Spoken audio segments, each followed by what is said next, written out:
Pagi.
Ditelepon aja, Bu.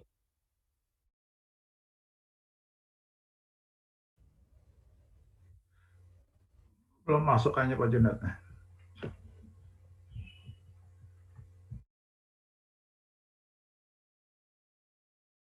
Nguing-nguing itu ambulan itu.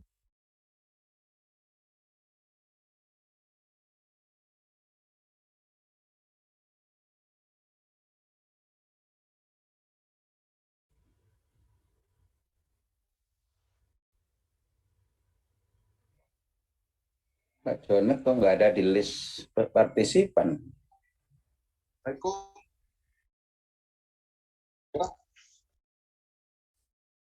Ya,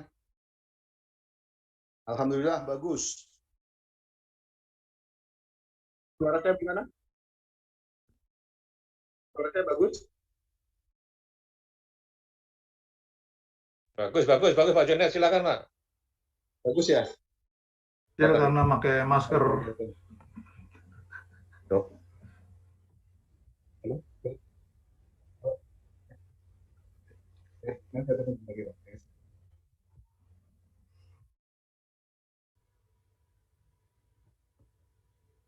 Tes suara, bisa didengarkah suara saya? Sudah. Silakan Pak. Terima kasih Bu Yanti. Assalamualaikum warahmatullahi wabarakatuh. Gambarnya ada. Oh ya. Kedengar Pak ya? Kedengaran Pak, silakan. Dengar itu kaosnya bagus itu untuk ulang tahun Yakes itu kaosnya dibagi itu. Ya, Oh, sebentar gitu. lagi Pak Cahyo. Ya, nanti kami usulkan dulu Pak ya. Jangan dulu Pak, diusulkan saja. Ya.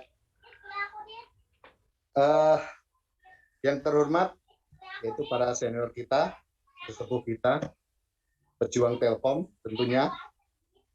Yang terhormat Ibu Ami, yang terhormat Dr. Sinta, yang terhormat teman-teman dari Yakes Regional Jawa Barat, dan yang terhormat seluruh peserta Zoom pada pagi hari ini. Puji syukur marilah kita panjatkan kehadirat Allah SWT, di mana di pagi hari ini kita bisa berkumpul atau bersilaturahmi melalui Zoom dalam acara webinar kesehatan tentang vaksin. Saya ucapkan terima kasih juga kepada bapak-bapak senior kita, sepuh kita, pejuang Telkom yang telah bergabung pada webinar vaksin pada pagi hari ini. Dan juga saya ucapkan terima kasih kepada narasumber pagi hari ini, yaitu Dr. Sinta dan Mbak Ami dari Yakes Pusat. Seperti yang di flyer, yaitu tentunya Bapak-Bapak dan Ibu-Ibu semua, bahwa hari ini Dr. Sinta dan Mbak Ami akan mengupas tuntas tentang Bapak-Bapak dan Ibu yang penasaran dengan vaksin. Yaitu, tolong Bapak-Bapak dan Ibu-Ibu semuanya bisa menanyakan kaitannya dengan vaksin. Mungkin insya Allah juga kalau ini kita pun juga siap untuk ditanyain. Karena isu yang berkembang vaksin ini sekarang memang bermacam-macam, terutama untuk daerah sana kok gini, untuk daerah sini kok gini. Itulah yang berkembang. Dan juga memang perlu diketahui Bapak-Bapak semua bahwa vaksin adalah merupakan program pemerintah yang diselenggarakan oleh Dinas Kesehatan setempat. Jadi kalau kebijakannya pun juga berbeda-beda tentunya. Di Surabaya kemarin ada informasi bahwa di sana ada vaksin massal untuk para lansia, yaitu usia yang di atas 60, itu diadakan vaksin massal. Terus katanya ada yang bilang bahwa dikasih makan, dikasih uang jajan. Itu memang tergantung kebijakan dari pemerintah setempat. Dan tadi pagi saya barusan datang dari Dinkes, saya konfirmasi dengan Dinkes, itu memang kalau di Bandung, terutama di Jawa Barat, itu untuk vaksin massal yang untuk di atas 60, itu dari Dinkes tidak berani menyelenggarakan. Misalnya kalau kemarin untuk nakes itu diselenggarakan di Sabuga, tapi untuk nakes. Tapi untuk yang di atas vaksinnya di atas 60, itu untuk Dinkes Bandung tidak berani menyelenggarakan karena mungkin dari faktor risikonya. Terus apa sih peran Yakes dalam hal vaksin ini? Mungkin Bapak-Bapak dan Ibu-Ibu semuanya nanya, peran Yakes dalam vaksin ini, kita hanya membantu program daripada pemerintah supaya program vaksin ini berjalan dengan baik. Saran kami juga, apabila terjadi duplikasi dalam artian Bapak dan Ibu semuanya sudah didaftar di RT RW, itu silahkan mana yang lebih cepat, itulah yang harus dilakukan oleh Bapak-Bapak dan Ibu semua, sehingga cepat tervaksin. Saya juga hasil dari pertemuan tadi dengan Dinkes, mudah-mudahan untuk khususnya di Kota Madya, di Kota Bandung, itu bisa nanti kita akan titipkan di mitra-mitra kami. kami sedang koordinasi dengan mitra-mitra kami, yaitu di rumah sakit tentunya, yaitu Rumah Sakit Bromius, Rumah Sakit Immanuel, Rumah Sakit Al-Islam. Ini masih dalam koordinasi.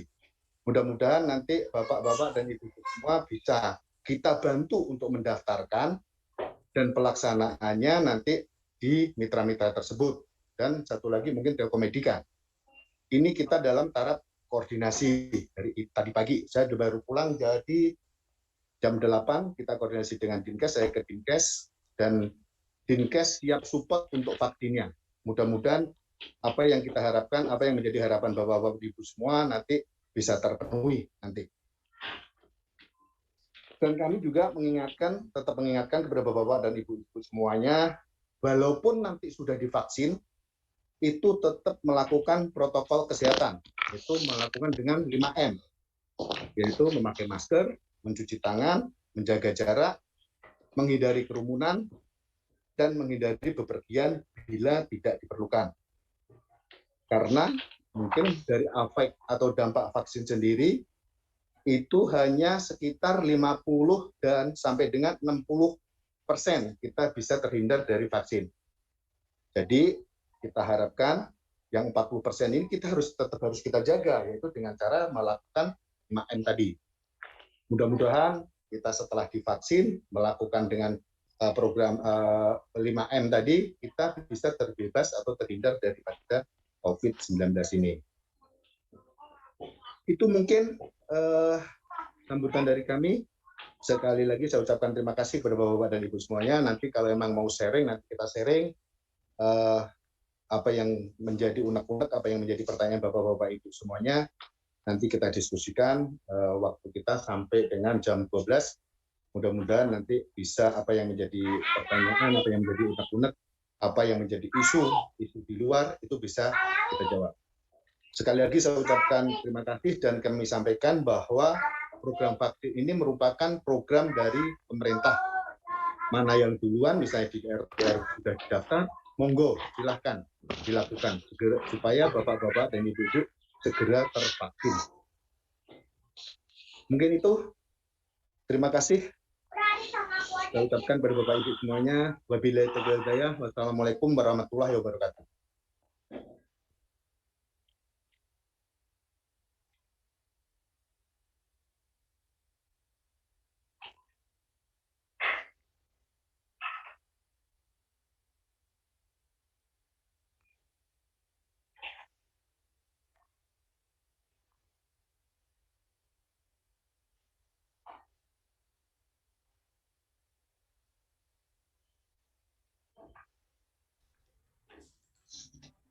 Bismillahirrahmanirrahim. Assalamualaikum warahmatullahi wabarakatuh. Untuk suaranya gimana Bapak Ibu? Terdengar baik? Baik, Bu. Silakan, Bu. Alhamdulillah. Puji dan syukur kita panjatkan kehadiran Allah Subhanahu wa taala atas rahmat dan hidayahnya kita bisa hadir di acara pembahasan kembali tentang vaksinasi COVID-19. Untuk pembahasan COVID-19 ini memang sudah pernah ada Zoom dan live streaming ya Bapak Ibu dari Yankes Pusat. Mungkin masih ada beberapa Bapak Ibu yang sempat tidak ikut acara tersebut dan masih banyak pertanyaan-pertanyaan yang terkait proses vaksinasinya seperti apa dan mungkin apakah dengan komorbid diabetes mellitus dan lainnya itu boleh divaksin atau tidak. Jadi mungkin untuk mengefisiensikan waktu. Suaranya kurang jelas, suaranya maaf sekali. Boleh. Jelas sekali kok. Oke. Kalau segini sudah jelas Bapak Ibu? Ada yang belum di-unmute, Bu, itu yang mengganggu kelihatannya. Oh, boleh. Nanti saya coba di-mute semua ya. Mohon maaf ya Bapak Ibu, izin di-mute semua ya. Saya izin share screen tentang COVID-19. Mungkin nanti akan ada pembahasan khusus juga nih dari sisi psikologis oleh ahlinya, yaitu oleh Mbak Rahmi. Nanti Bapak Ibu juga ada sesi tanya jawab pada saya dan Mbak Rahmi boleh. Setelah presentasi slide semuanya ya. Bismillahirrahmanirrahim. Kenali vaksinasi COVID-19. Sekilas tentang COVID-19, mungkin kita flashback lagi kembali ke tahun 2019, yaitu kasus pertama yang muncul di negara China, di Wuhan. Lalu di Indonesia, kasus yang muncul ini di tanggal 2 Maret 2020. Itu kasus yang muncul di masih ada yang feedback ya. Oke. Itu kasus yang muncul di Indonesia nih Bapak Ibu tanggal 2 Maret tahun 2020. Lalu gejala yang paling sering adalah gejala demam, batuk pilek, lalu mudah, dan sifatnya ini mudah menularkan dan kita pun mudah tertular. Penularannya ini melalui apa sih Bapak Ibu? Seperti yang sudah kita ketahui semua, yaitu penularannya melalui droplet atau bulir-bulir air yang keluar pada saat kita berbicara, pada saat kita bersin ataupun batuk. Itulah di dalam bulir-bulir atau yang namanya droplet tadi berisi virus COVID-19 atau coronavirus. Dan si COVID-19 ini dia great imitator atau seperti yang bisa berkamuflase dengan jenis penyakit lainnya atau gejala lainnya. Jadi kalau gejala khusus untuk COVID-19 yang memang khusus sekali itu tidak ada. Jadi COVID-19 ini dia menyerupai gejala lainnya, seperti yang tadi ada demam, batuk, diare, nyeri perut, hingga kemerahan pada kulit. Untuk penyebarannya itu seperti apa sih? Nah ini penyebarannya seperti yang tadi sudah disampaikan melalui tetesan air liur yang keluar dari hidung atau pada saat batuk dan bersin. Untuk pencegahannya seperti apa? Yang pertama, pada saat kita batuk flu, kita usahakan langsung ditutup mulutnya menggunakan tisu atau sapu tangan. Jika memang tidak ada tisu dan sapu tangan, kita gunakan bagian dalam lengan baju. Nah, setelah itu kita buang ke tisu, kita buang ke tempat sampah, dan kita lakukan cuci tangan dengan air mengalir dengan 7 langkah atau menggunakan hand sanitizer yang berbasis alkohol. Ini gejala-gejalanya, mungkin Bapak Ibu juga sekarang sudah pada banyak yang hafal ya. Ada yang OTG atau orang yang tanpa gejala, lalu ada orang dengan gejala. Ini sesuai dengan Kemenkes itu dibagi 4 kriteria. Ada yang ringan, sedang, berat, dan kritis. Untuk yang ringan dan sedang, jika memang tidak ada tahap penurunan dan tidak ada komorbid atau pemberat dari penyakit, seperti DM, hipertensi, itu masih bisa dirawat di rumah Bapak Ibu. Seperti yang memang ada Satgas COVID lakukan, itu pemantauannya rutin setiap hari, pemberian multivitamin, obat-obatan yang memang pasien-pasien membutuhkan, itu kita langsung kirimkan ke rumahnya. Jika memang ada komorbid dan keluhannya semakin memberat, itu akan masuk ke kriteria berat dan kritis, itu langsung kita lakukan koordinasi dengan rumah sakit mitra dan akan dilakukan perujukan. Ada rumus baru nih untuk zero COVID-19 nih Bapak Ibu. Ada kita tingkatkan 3T, kita lakukan tracing, testing, dan treat untuk dilakukan isolasi pada pasien-pasien yang memang mengalami COVID-19. Lalu lakukan 3M, tingkatkan 3M, tingkatkan 3T, lakukan 3M, yaitu menggunakan masker, menjaga jarak, dan mencuci tangan. Lalu kita kurangi nih 3T-nya, kita kurangi kontak dekat dengan orang banyak, kita kurangi kunjungan ke kerumunan, kita kurangi adanya pertemuan di ruangan tertutup. Insya Allah COVID-19 segera zero. Kita langsung masuk ke vaksin COVID-19 ya Bapak Ibu. Yang pertama ini, proses imunisasi. Imunisasi itu apa sih? Jadi imunisasi ini merupakan suatu upaya pembentukan kekebalan tubuh seseorang terhadap suatu penyakit. Sehingga apabila suatu saat terkena penyakit yang sama tidak akan sakit atau hanya mengalami sakit ringan. Nah, imunisasi itu menggunakan suatu produk biologi nih, namanya vaksin. Si vaksin ini adalah produk biologi yang berisi antigen yang bila diberikan kepada seseorang akan menimbulkan kekebalan spesifik secara aktif terhadap penyakit tertentu. Nah, kalau tujuan vaksin pada vaksinasi COVID-19 sekarang ini apa saja? Yang pertama, pemerintah ini berusaha untuk menurunkan angka kesakitan dan kematian akibat COVID-19. Yang kedua, terbentuknya kekebalan kelompok atau herd immunity untuk mencegah dan melindungi kesehatan masyarakat. Yang ketiga, melindungi dan memperkuat sistem kesehatan secara menyeluruh. Dan yang terakhir, dengan dilakukan vaksinasi massal ini, vaksinasi yang serempak se-Indonesia, itu menjaga produktivitas dan meminimalkan dampak sosial juga ekonomi. Kandungan vaksin, ini masih banyak yang berasumsi jangan-jangan itu yang dilemahkan, jangan-jangan, semua jangan-jangan. Jadi, kandungan vaksinasi COVID-19, kandungan vaksin COVID-19 ini ada 4 kandungan, ada 4 komposisi utama. Yang pertama antigen. Antigennya ini merupakan virus yang sudah dimatikan. Itu Bapak Ibu. Jadi virus yang sudah dimatikan, bukan virus yang sudah dilemahkan. Virus yang sudah dimatikan tujuannya untuk melatih tubuh mengenal dan melawan penyakit si COVID ini. Yang kedua, adjuvan atau tambahannya untuk meningkatkan kemampuan dari si vaksin tersebut. Yang ketiga, pengawet. Jadi si pengawet ini untuk agar si kualitas vaksinnya tetap baik, tetap terjaga, dan agar si vaksin itu kalau sudah baik dan terjaga, jadi kan kerjanya juga masih tetap efektif. Gitu. Yang keempat atau yang terakhir adalah stabilisator. Stabilisator ini yang melindungi vaksin selama masa penyimpanan dan pendistribusian. Walaupun memang pada saat penyimpanan itu ada suhu-suhu tertentu, 2 sampai minus berapa, terus pendistribusian tidak boleh dalam waktu lama. Jadi kalau misalnya pun ada pos vaksin yang bisa kita titipkan pada saat perjalanan, dititipkan dahulu, baru kita distribusikan kembali, seperti itu Pak. Nah ini cara kerja vaksinnya seperti apa?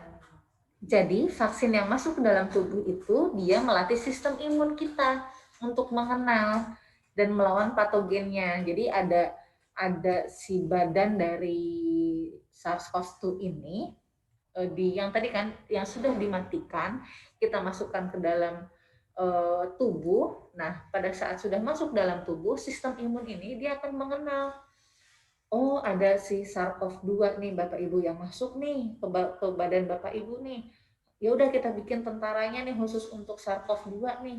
Gitu. Jadi terbentuklah tuh sistem imunitas yang spesifik untuk SARS-CoV-2. Nah, tujuannya untuk memutus rantai penularan. Jadi Suara hilang, Bu. halo. Jadi kalau untuk si sistem imun yang sudah terbentuk ini, dia akan memutus rantai penularan penyakit tersebut. Pada saat kedepannya, misalnya kita terinfeksi COVID-19 pun tidak akan jatuh ke derajat yang sangat berat. Ini vaksinasi yang memutus rantai. Jadi seseorang yang sudah divaksinasi itu bisa 2 kemungkinan. Sekitar 80 hingga 95% tidak akan terhindar dari penyakit tersebut dan tidak menularkan penyakit. Ini kasusnya seperti kasus-kasus polio, campak, difteri. Pada saat beberapa puluh tahun lalu, kasus polio, campak, difteri ini memang sempat menjadi pandemi, Bapak Ibu. Sempat menjadi pandemi, lalu dibentuklah adanya vaksinasi, dan alhasil pada saat zaman sekarang ini polio, campak, dan difteri tidak menjadi pandemi lagi. Kalaupun misalnya muncul pada suatu individu tersebut tidak jatuh kepada kondisi yang sangat berat. Itu yang memang ditujukan untuk dari vaksinasi. Tadi terbahas. Halo, yang lain gimana Bapak Ibu? Suaranya jelas? Apa masih hilang? Jelas. Coba itu aja. Mungkin Bapak. Oke. Siap. Mungkin Bapak tadi agak geser dulu Pak posisinya, cari sinyal yang bagus. Kita lanjut ya. Tadi sempat terbahas tentang herd immunity. Herd immunity ini terbentuknya kekebalan pada kelompok yang besar sehingga sebagian kecil yang belum mempunyai kekebalan itu ikut terlindungi juga. Jadi kalau misalnya ini contohnya ya Pak ya, kalau misalnya orang yang belum divaksin atau belum imun, jadi penularannya itu cepat Pak. Dari satu orang, misalnya nih, saya kena COVID-19, terus melakukan tidak pakai masker, terus melakukan kerumunan yang banyak, bertemu dengan orang-orang yang banyak. Nah, penularan itu lebih mudah gitu. Nah, kalau untuk orang-orang yang sudah dilakukan imunisasi, si transmisi penyakitnya itu tidak atau langsung terkat gitu Pak, langsung terpotong gitu. Jadi tidak akan ada penularan lagi karena orang yang sudah diimunisasi itu sudah terbentuk sistem imunnya. Kalaupun dia terkena infeksi, dia tidak akan menjadi sakit. Si individu yang sudah tidak menjadi sakit ini, alias dia tetap kuat, tetap sehat, walau si infeksinya masuk, dia tidak akan mengeluarkan droplet-droplet yang mengandung COVID-19 gitu Bapak Ibu. Jadi kalau kita sudah divaksinasi, ada infeksi yang masuk, untuk peluang mengeluarkan si droplet-droplet tadi yang mengandung COVID-19 itu terhentikan, langsung istilahnya dibabat habis. Jadi si COVID-19 ini, si SARS-CoV-2 ini sudah tidak bisa menemukan inangnya lagi untuk berkembang biak dan menjadi banyak. Gitu tujuannya herd immunity. Vaksinasi COVID-19 ini sudah halal apa belum ya? Nah, jadi pada saat tanggal 8 Januari 2021, MUI itu, Komisi Fatwa MUI melakukan rapat pleno dan membahas bahwa vaksin COVID-19 ini sudah suci dan halal. Jadi bisa dilakukan, khususnya untuk Sinovac ya Bapak Ibu, itu sudah bisa dilakukan vaksinasi. Sering sakit kepala, mama kan sering sakit kepala. Tapi udah nggak tiap hari saya sakit kepalanya. Tolong di-mute cuma Bu. Sudah, oke, maaf ya. Kita lanjutkan ya Bapak Ibu. Oke. Setelah dilakukan dilakukan penelitian beberapa fase dan ditemukanlah angka efikasi dari vaksin Sinovac ini mencapai 65,3% dan keluar pernyataan dari WHO juga dari Kemenkes itu vaksin COVID-19 jenis Sinovac ini aman dan efektif. Nah ini jenis vaksinnya, beberapa memang masih banyak yang dilakukan, masih ada dilakukan penelitian, ada Sinopharm, ada Pfizer, Moderna, Novavax. Nah, kenapa kita ambil Sinovac? Karena memang sudah dilakukan penelitian di Indonesia sendiri dan di Turki. Itu memang penelitiannya terhitung untuk lansia, untuk usia dewasa muda, untuk yang produktif itu lebih efektif. Makanya pemerintah Indonesia mengambil vaksinasi Sinovac. Jadi untuk yang bilang saya juga sebenarnya tidak paham, ada yang menganut, ada yang berita hoax yang tersebar itu, ada yang menyampaikan bahwa mungkin ada kegiatan urusan politik atau apa. Pokoknya yang harus kita pahami yakni proses vaksinasi ini merupakan ikhtiar agar pandemi COVID-19 di Indonesia segera berakhir. Itu saja dulu. Ini merupakan vaksinasi pertama atau launching vaksinasi pertama yang dilakukan oleh Pak Jokowi, Presiden kita, tanggal 13 Januari tahun 2021. Oke, ini ada fase lainnya, yakni fase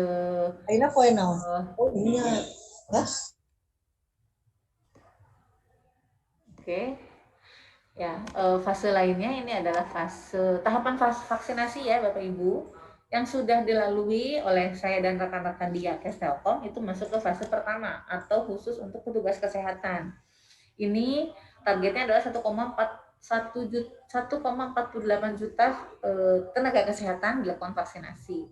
Lalu sekarang sedang masuk ke periode fase yang kedua, yaitu targetnya adalah petugas publik dan lansia atau usia 60 tahun ke atas, yang targetnya adalah 21,5 juta lansia bisa tervaksinasi dengan baik dan sehat semua.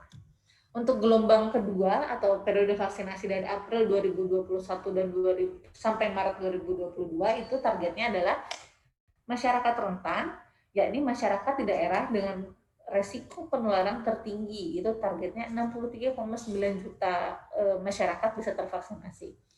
Lalu ada masyarakat lainnya dengan pendekatan klaster sesuai dengan ketersediaan vaksin yang ada.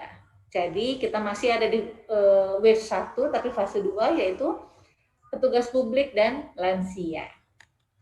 Efek samping nih Bapak Ibu, mungkin sudah di sini ada Bapak Ibu yang sudah vaksin ya, yang biasanya kalau untuk efek samping dari vaksinasi ini adalah sakit kepala, terus agak sakit, agak pegel, agak linu di bagian lokasi yang setelah divaksinasinya, terus biasanya agak sedikit subfebris, tapi setelah dilakukan penelitian itu memang masih wajar karena memang respon tubuh, asal memang tidak sampai demam menggigil di atas 38,5.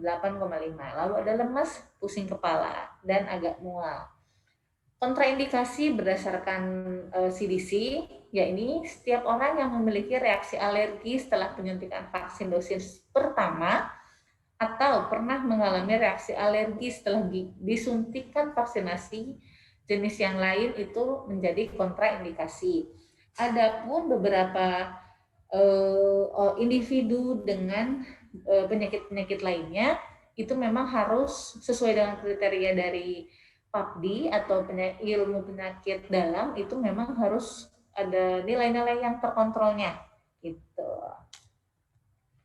Nih mekanisme pendaftaran untuk vaksinasi di atas 60 tahun. Jadi ada dua mekanisme Bapak Ibu semua.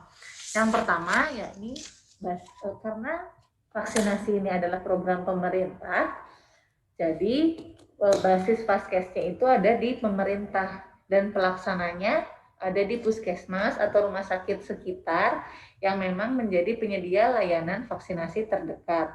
Pendaftarannya ini bisa melalui website Kemenkes yang memang tadi mungkin di awal ada sekitar 4 atau 5 orang yang ngobrol ya Bapak Ibu.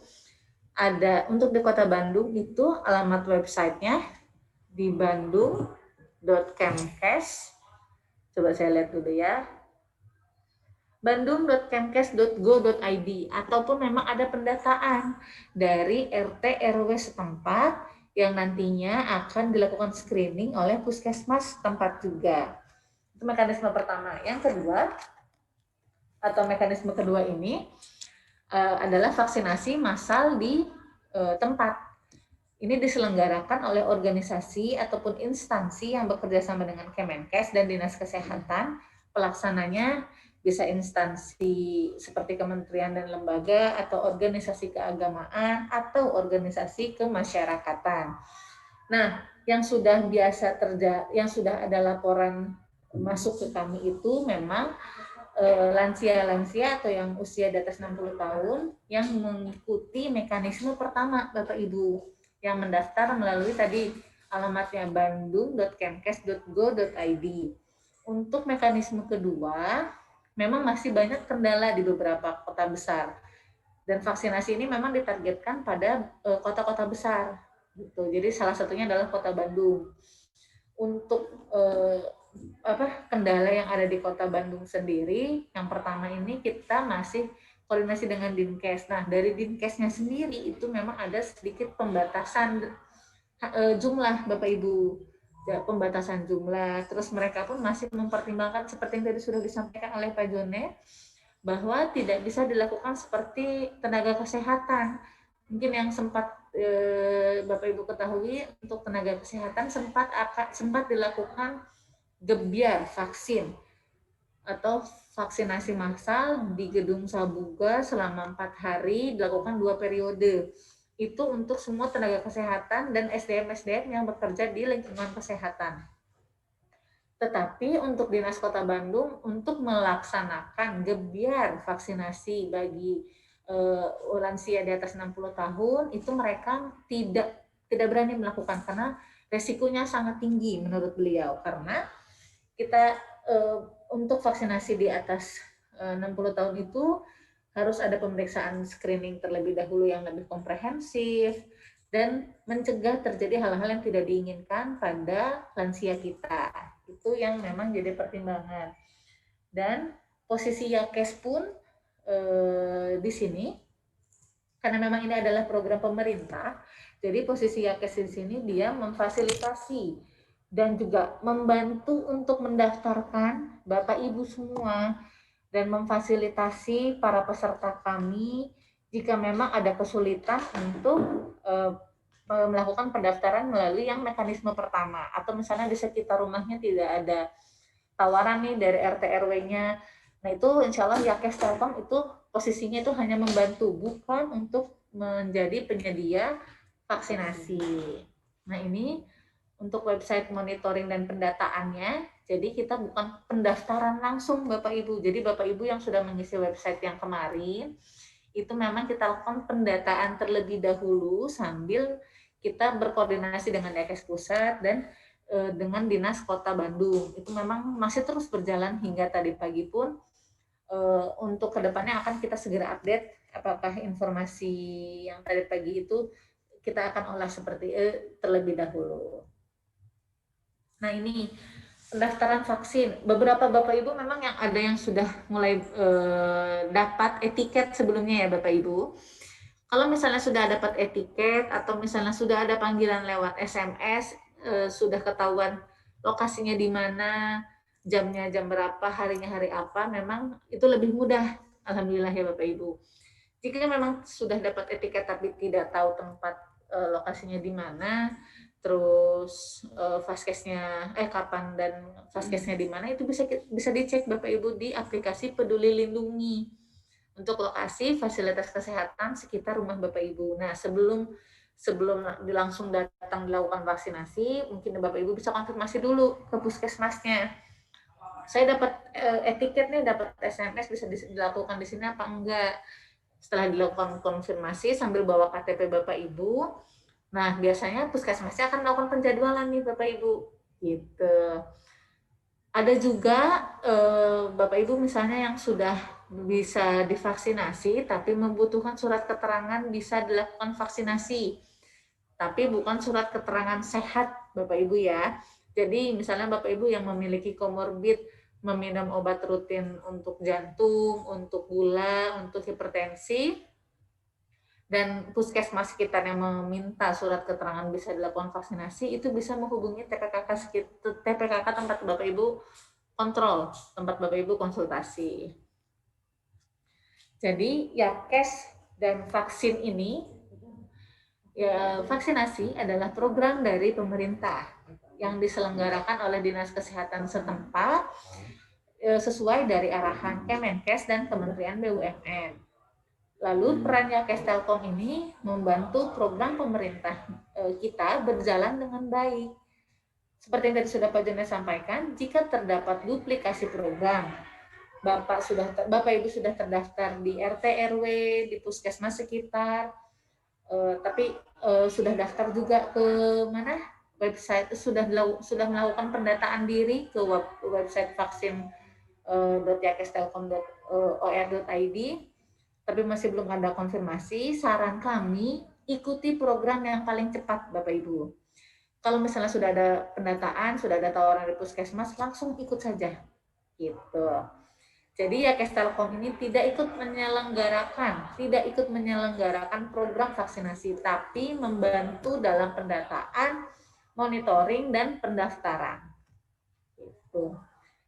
Vaksin ini melindungi keluarga dan kita semua. Tapi setelah dilakukan vaksinasi pun, protokol 3M wajib tetap dijalankan. Mungkin sekian Bapak Ibu dari saya. Saya kembalikan lagi ke Ibu Yanti sebagai moderator.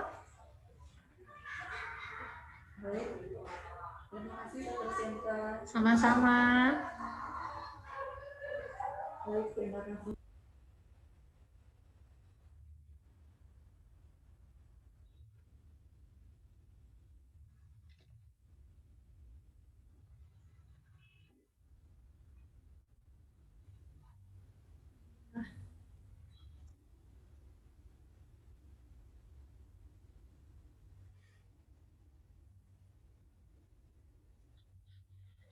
Baik, terima kasih Teh Yanti. Assalamualaikum warahmatullahi wabarakatuh.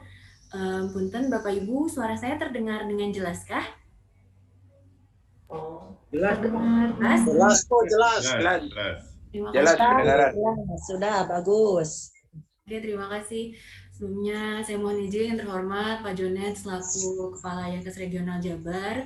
Lalu kepada Bapak Ibu partisipan hari ini, para senior saya, mohon izin hari ini saya mau sharing sedikit terkait vaksinasi COVID-19 dari sudut pandang sisi psikologis, dari sisi health behavior-nya gitu.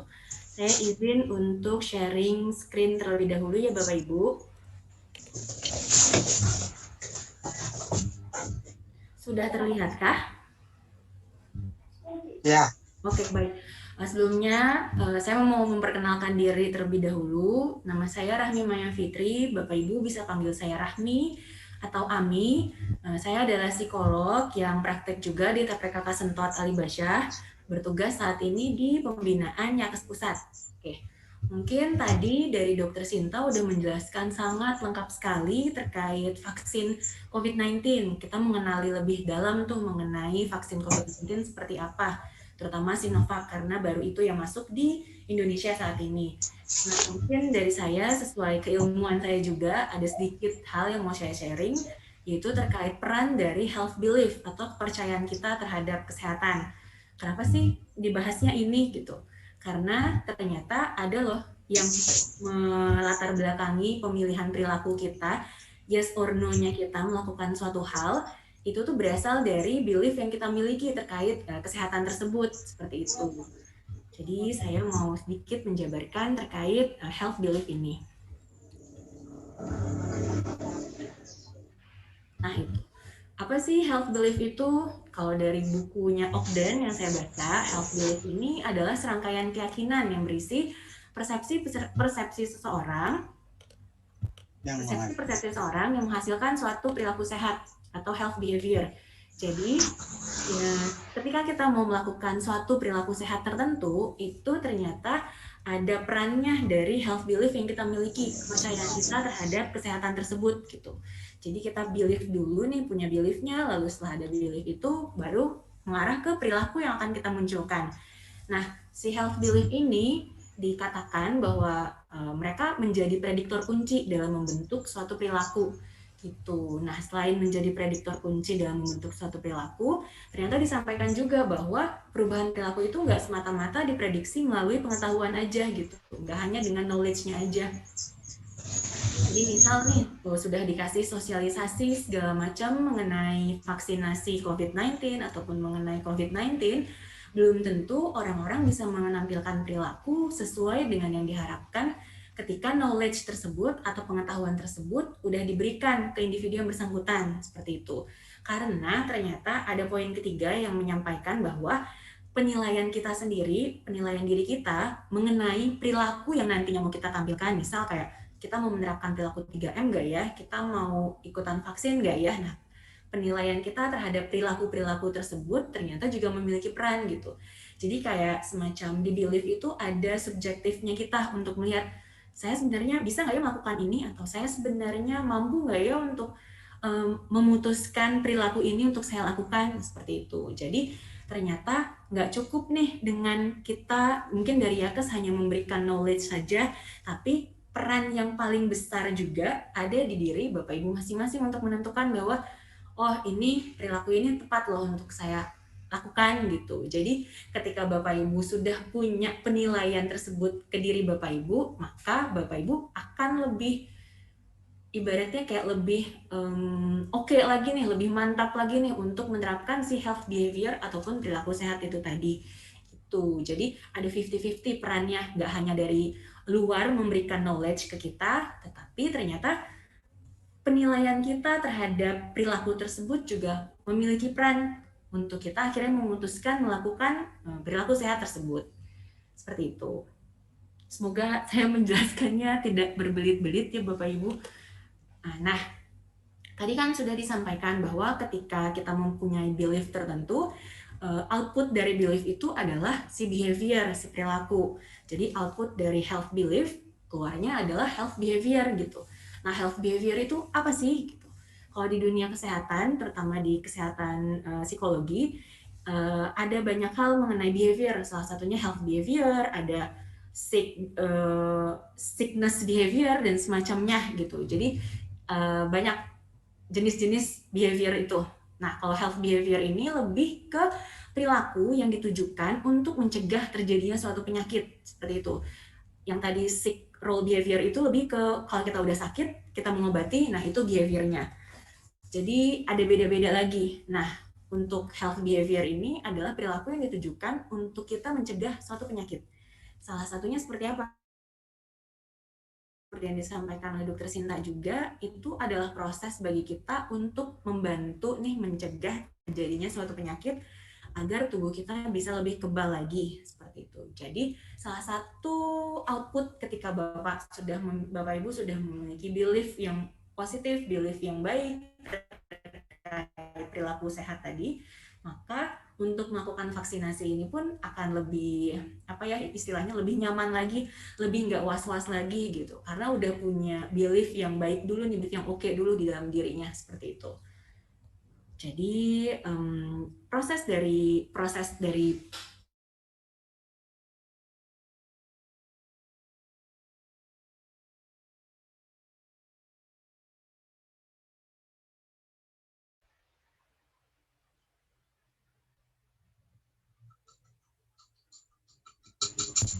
Suaranya hilang.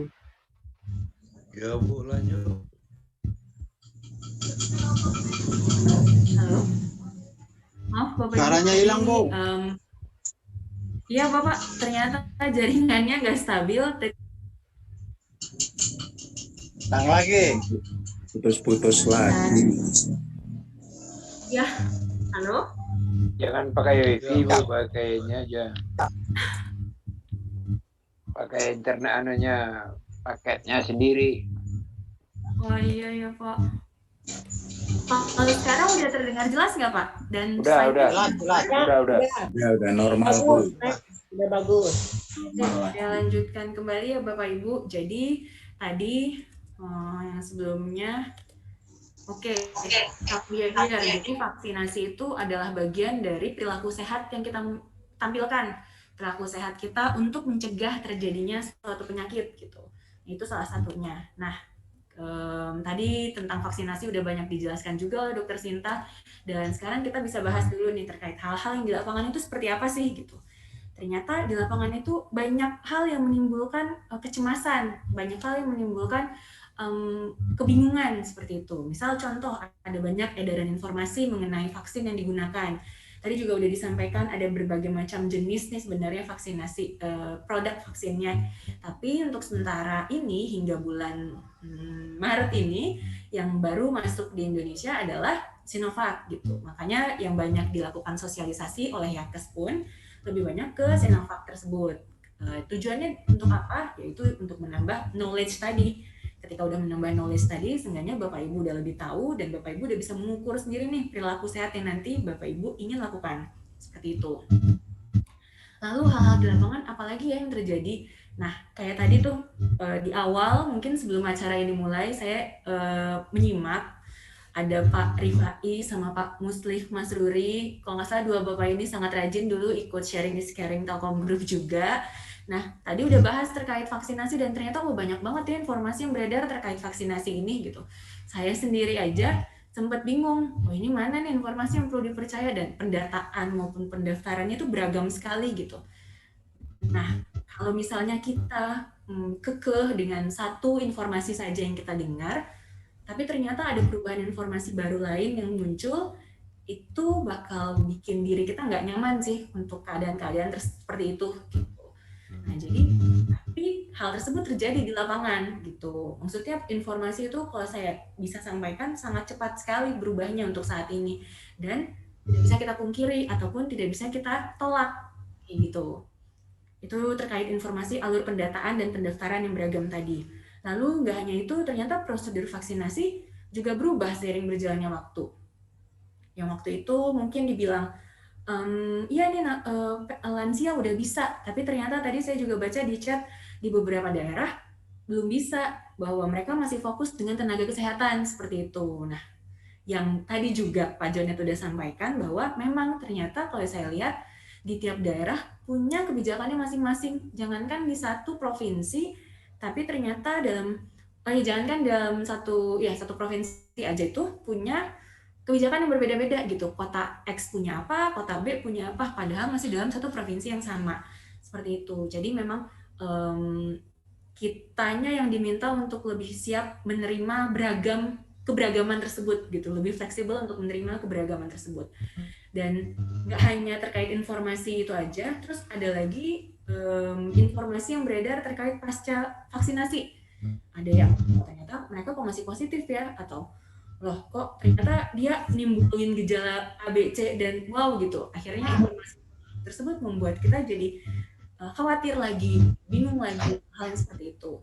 Nah, saya bisa sampaikan Bapak Ibu, yang Bapak Ibu rasakan terkait kebingungan, kekhawatiran, dan kecemasan tersebut merupakan hal yang sangat wajar sekali terjadi. Ibaratnya seperti awal mula COVID muncul, kita udah masuk ke 1 tahun pertama COVID, Ibu. Sekarang udah tanggal 4 Maret, COVID pertama diumumkan di Indonesia meskipun agak telat, itu di tanggal 2 Maret, kita udah 1 tahun nih hidup dengan si COVID ini. Mungkin Bapak Ibu bisa flashback kembali ketika COVID kemarin muncul, bahwa banyak sekali informasi yang beredar dan tumpang tindih dan bahkan berbeda dari hari ke hari gitu. Maksudnya pergerakan informasi itu sangat cepat dan kalau bisa dibilang sangat cepat dan banyak gitu perharinya. Nah, mungkin kita perlu beradaptasi lagi dengan proses yang dulu udah kita lakukan ketika COVID muncul. Jadi sekarang adaptasinya adalah informasi mengenai vaksinasi, seperti itu. Jadi kekhawatiran maupun kecemasan tersebut merupakan hal yang alamiah, lumrah untuk terjadi, karena ternyata kita lagi proses nih mengadaptasi, kita mencerna informasi mengenai vaksinasi tadi. Gitu.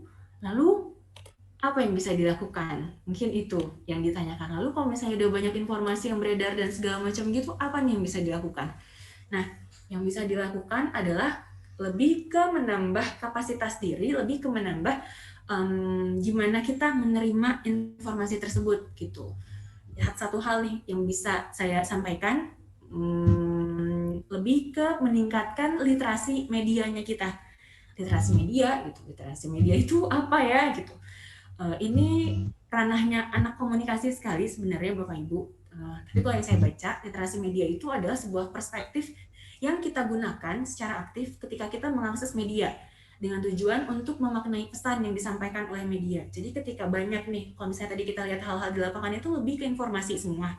Jadi ya berarti kompetensi atau yang perlu kita tingkatkan adalah kemampuan kita dalam mempersepsikan ataupun mengolah informasi-informasi yang didapat tadi gitu. Jadi dengan tujuannya apa? Kalau misalnya kita sudah meningkatkan kapasitas kita, kapasitas literasi media kita, harapannya kita bisa memaknai pesan yang disampaikan oleh media dengan lebih tepat lagi, seperti itu. Misal nih, yang bisa kita lakukan mungkin ketika ada informasi-informasi beredar yang loh kok gini ya, yang di kota sana kok begitu ya gitu. Kita coba cek kembali sumber informasinya. Apakah memang si sumber informasi tersebut oke, atau maksudnya boleh untuk semua daerah, berlaku untuk semua daerah, atau ternyata itu memang kebijakan daerah X untuk seperti itu, di daerah saya enggak gitu. Jadi ketika kita cek kembali sumber informasinya, kita bisa tahu bahwa ada perbedaan kebijakan loh dari setiap daerah masing-masing. Nah kayak gitu. Lalu yang kedua yang bisa dilakukan, mungkin bisa memverifikasi informasi yang disajikan. Kalau misalnya saya lihat di WhatsApp itu ya Bapak Ibu, cukup cepat informasi yang masuk nih di WhatsApp. Nah, cara yang bisa kita lakukan adalah coba cek kembali informasi link sumber data tersebut. Karena zaman sekarang yang sangat-sangat mudah sekali kita mengakses media, terutama media digital, itu informasi yang tidak benar pun akan lebih mudah juga untuk diterima oleh orang-orang seperti itu. Jadi mungkin kita perlu verifikasi kembali nih sumber yang disajikan. Di poin 4 itu saya ada tulis https turnbackhoax.id, itu kumpulan hoax-hoax yang ada selama ini gitu. Mungkin kalau Bapak Ibu mau ngecek bisa ke sana apakah informasi yang Bapak terima ini valid atau enggak kayak gitu. Nah, mungkin yang paling penting, yang paling utama dari sisi psikis atau psikologisnya kita adalah kita perlu untuk tetap mengembangkan pola pikir yang terbuka agar tetap objektif dalam menerima informasi apapun itu gitu. Memang ini nggak menutup kemungkinan ada kaitannya dengan behavior sebelumnya, perilaku sebelumnya, atau mungkin ada istilahnya ada hal-hal sebelumnya yang juga ikut menjadi peran di diri kita untuk kita berpikir sesuatu gitu. Maksudnya ada latar belakang tertentu juga yang akan bisa mempengaruhi cara berpikir kita. Namun nggak ada salahnya kalau misalnya dari sekarang kita mulai menetapkan ke diri sendiri, misalnya kayak saya, Mi, tetap jaga pola pikir yang terbuka agar tetap objektif ya gitu. Jadi sering-sering mengingatkan diri seperti itu sehingga ketika nanti menerima informasi dari satu sumber, kita nggak langsung, loh ini kenapa kayak gini nih? Loh, maksudnya tidak langsung gitu, nggak langsung nolak, nggak langsung denial, nggak langsung defense seperti itu, tapi kita coba cari dari, coba klarifikasi lagi informasinya, atau coba verifikasi lagi gitu. Karena dengan kita membiasakan hal seperti itu, nanti si kekhawatiran maupun kecemasan tadi terkait banyaknya informasi yang beredar di dunia atau di lapangan saat ini, itu bisa kita kurangi sedikit demi sedikit gitu. Dan tentunya teman-teman di Yakes juga akan bersedia untuk memberikan informasi yang lebih tepat lagi gitu. Di Instagramnya Yakes Telkom juga itu udah banyak sekali informasi-informasi yang disajikan di sana, dan kita juga udah punya Halo Sadaya yang bisa Bapak Ibu manfaatkan untuk bertanya, dan teman-teman di regional juga tentunya pasti akan terbuka untuk menerima pertanyaan-pertanyaan tersebut gitu. Jadi cara-cara tersebut bisa jadi opsi nih agar pola pikir kita tadi tetap terbuka, kita pun lebih objektif lagi menerima informasi yang ada gitu. Nah, pesan singkat di akhir saja bahwa vaksin COVID-19 ini bukan obat, tadi juga Dr. Sinta udah menyampaikan. Vaksin ini mendorong pembentukan kekebalan spesifik pada penyakit COVID-19 agar kita terhindar dari tertular ataupun kemungkinan sakit berat. Tapi ingat, itu bukanlah obat dan tetap terapkan protokol 5M. Menggunakan masker, mencuci tangan, menjaga jarak, menjauhi kerumunan, dan mengurangi mobilitas. Jadi bukan berarti nanti kalau misalnya udah vaksin, kita udah bisa jalan-jalan nih, kita udah bisa ngumpul gitu, atau kita udah bisa fun walk atau wisata sehat seperti itu. Nah, itu sepertinya belum dulu, karena ingat bahwa vaksin COVID-19 tadi bukanlah obat gitu. Mungkin itu yang bisa saya sampaikan dari sisi psikologisnya mengenai vaksinasi COVID-19 dari sisi health behavior-nya. Setelah ini saya kembalikan kembali ke Teh Yanti. Monggo Teh Yanti.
Oke, saya izin menjawab ya Pak Beni.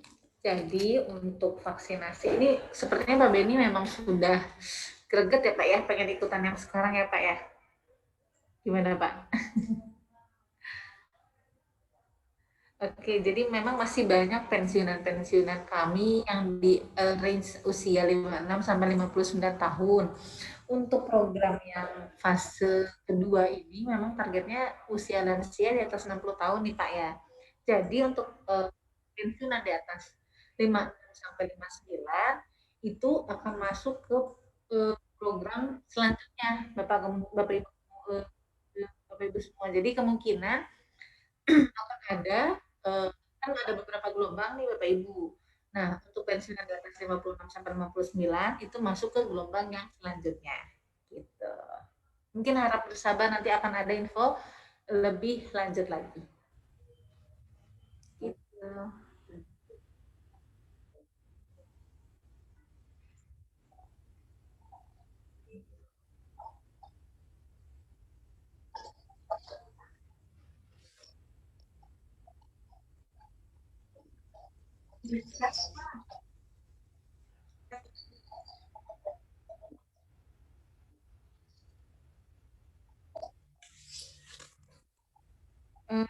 Pak Rudi Haryatmutnya ada? Ya ada.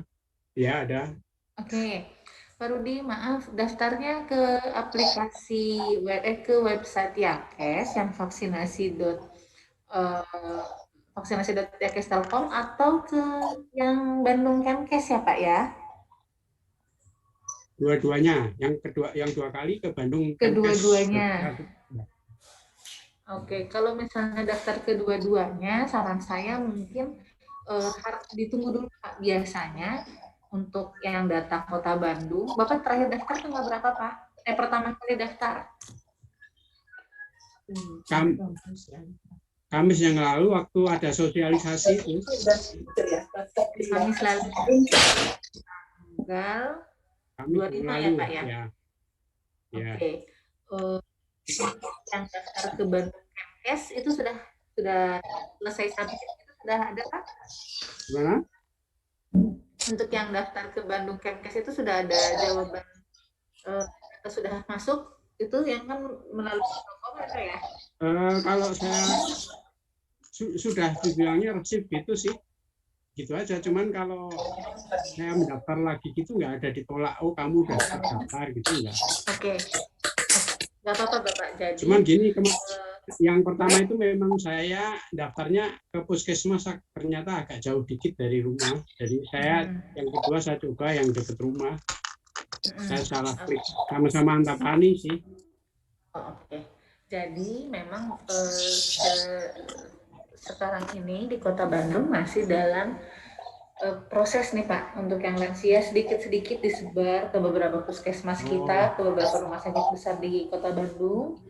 Jadi mungkin Bapak masih dalam urutan keberapa nih Pak?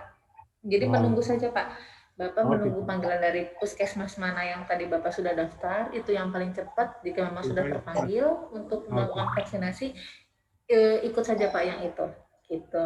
Kalau misalnya memang belum ada data yang masuk, maksudnya belum ada data yang terolah dari Dinkes tersebut, yang Bapak sudah input ke puskesmas, Bapak sudah melakukan pendataan ke website vaksin yang dari Yakes?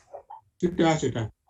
Nah, yang pendaftaran dari Yakes pun ini memang masih dalam proses pendataan ulang Pak. Semua yang masuk kita rekap ulang dan kita masih koordinasi Yakes. Jika memang Bapak masuk yang belum tervaksin di puskesmas sekitar, Bapak sudah mengisi data di Yakes Telkom, itu akan dapat vaksin dari kami gitu. Cuman memang prinsipnya jika ada panggilan yang lebih cepat, lakukan saja vaksinasi di tempat yang tercepat tersebut. Oh iya. Gitu. Satu lagi Dok. Pak. Saya kan ini sudah masuk ke Peduli Lindungi. Oke. Nah, di sana saya masukkan nick saya. Itu jawabannya gini. Status program vaksinasi Anda siap untuk vaksinasi. Lokasi seluruh vaskes vaksinasi COVID gitu. Apa itu? Ya, mungkin nanti berarti masih bisa komunikasi lewat WA, Pak, boleh? Ya. Oh, di-share lewat WA. Betul. Di-share lewat WA, boleh nanti saya coba bantu buat dilihat jawaban lewat etiket tersebut ya Pak ya. Ya kemana Mbak? Ke nomor saya boleh Pak. Oh ya, nomor berapa? Pak. Atau Bapak ada di grup? Chat aja ya. Chat aja ya. Chat aja nggak apa-apa. Chat aja nggak apa-apa. Boleh. Nanti saya coba chat ya Pak ya. Ya. Ya. Saya coba jawab yang pertanyaan lain ya Pak. Ya, oke. Yang ini berarti ya? Oke. Betul. Memang kalau untuk Kabupaten Bandung atau di luar Kota Bandung, beberapa kabupaten lainnya belum fokus kepada lansia, Bapak. Gitu. Jadi yang di Kota Bandung pun pendistribusiannya memang masih bertahap. Dan untuk di Kabupaten Bandung, tadi pagi juga saya ngobrol dengan orang Dinkesnya, memang masih menyelesaikan vaksinasi tenaga nakes susulan. Gitu. Jadi ada istilah mereka tenaga kesehatan yang susulan. Jadi ada yang memang belum tervaksin seluruhnya di Kabupaten Bandung. Kabupaten Bandung dan kabupaten lainnya, Pak, di luar Kota Bandung saja. Itu memang masih dalam proses untuk yang vaskes. Untuk yang nakesnya, jadi lansia masih menyusul. Harap bersabar Bapak Fatur. Gitu.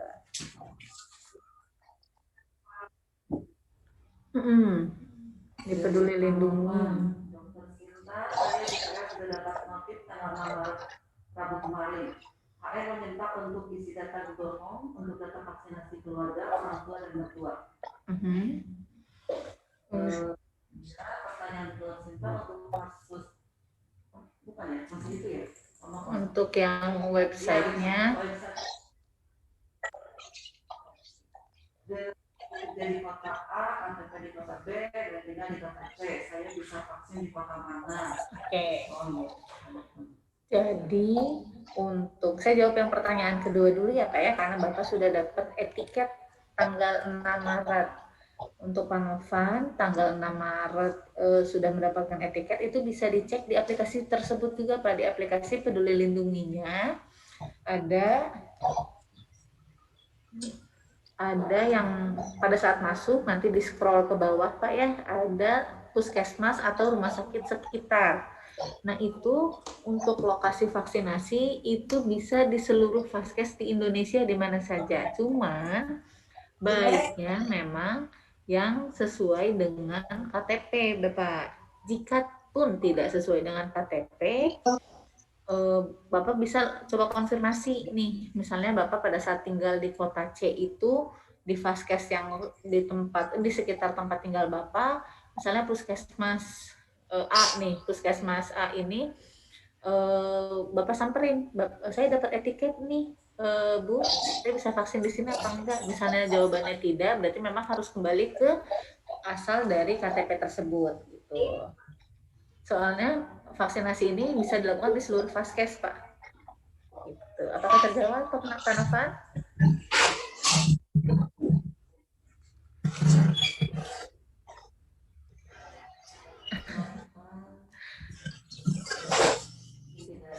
Oke, nggak apa-apa. Kita lanjut saja.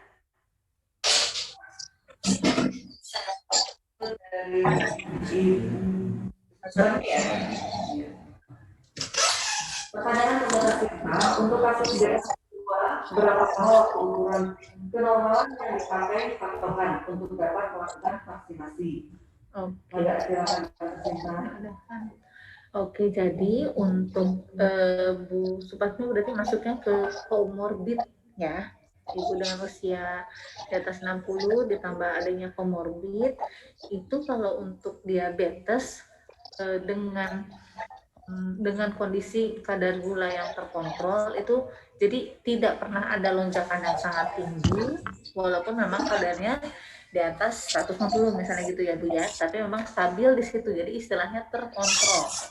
Atau komorbidnya yang Ibu rasakan tadi DM-nya terkontrol, ditambah belum pernah ada komplikasi dalam jangka waktu dekat atau komplikasi akut gitu. Jadi misalnya Ibu dengan notabene sekitar 3 bulan atau 6 bulan terakhir gula darahnya memang tidak pernah anjlok hingga di atas 200 atau hingga 250 misalnya, tetap stabil, terus tidak pernah ada keluhan, mungkin ada kesemutan yang lebih sering, terus baal-baal, terus ya yang komplikasi-komplikasi DM itu memang dalam jangka waktu 3 sampai 6 bulan terakhir itu tidak ada muncul komplikasinya. Kalau misalnya terkontrol dan tidak muncul komplikasi, insya Allah Ibu bisa dilakukan vaksinasi COVID. Dan biasanya pun jika sudah terdaftar dan di puskesmasnya juga bisa dilakukan screening gitu. Jadi di screening dulu nih Bapak Ibu. Ada 4 pos. Yang pos pertama itu pos untuk pendataan dan tensi. Nah, biasanya banyak yang lolos juga nih, banyak yang fail juga nih dari stand tensi. Ada yang tegang, tensinya tinggi. Pada saat mau divaksin 160, biasanya disuruh istirahat dulu setengah jam, 15 menit sampai setengah jam, di tensi lagi. Kalau memang tensinya stabil, itu bisa dilakukan vaksinasi. Gitu. Nanti di sana pun Ibu dilakukan beberapa screening pertanyaan. DM terakhir kayak gimana, terus hipertensi yang terakhirnya, misalnya memang ada ya hipertensi, ada DM, tensinya bagaimana, terus jika memang ada penyakit autoimun, muncul terakhirnya kapan, itu akan melakukan screening yang komprehensif di puskesmas atau di tempat vaksinnya. Gitu. Jadi Ibu Supatmi tidak perlu khawatir jika memang merasa DM-nya terkontrol dan tidak ada komplikasi akut, boleh melakukan vaksinasi. Gitu. Terima kasih Dr. Sinta. Sama-sama. Sudah begitu cukup jelas ya, Bu Supatmi ya. Kemudian dari Bu Rosmeli Wahyudi, Dr. Sinta, saya ingin bertanya, saat ini kan diberikan untuk usia 60, kalau tinggal di bawah usia, itu sudah dijawab. Sama ya. Bu Rosmeli sudah dijawab tadi ya, sama dengan kita saja buat Mbak Tahmi. Tapi ini lagi ya. Untuk kurang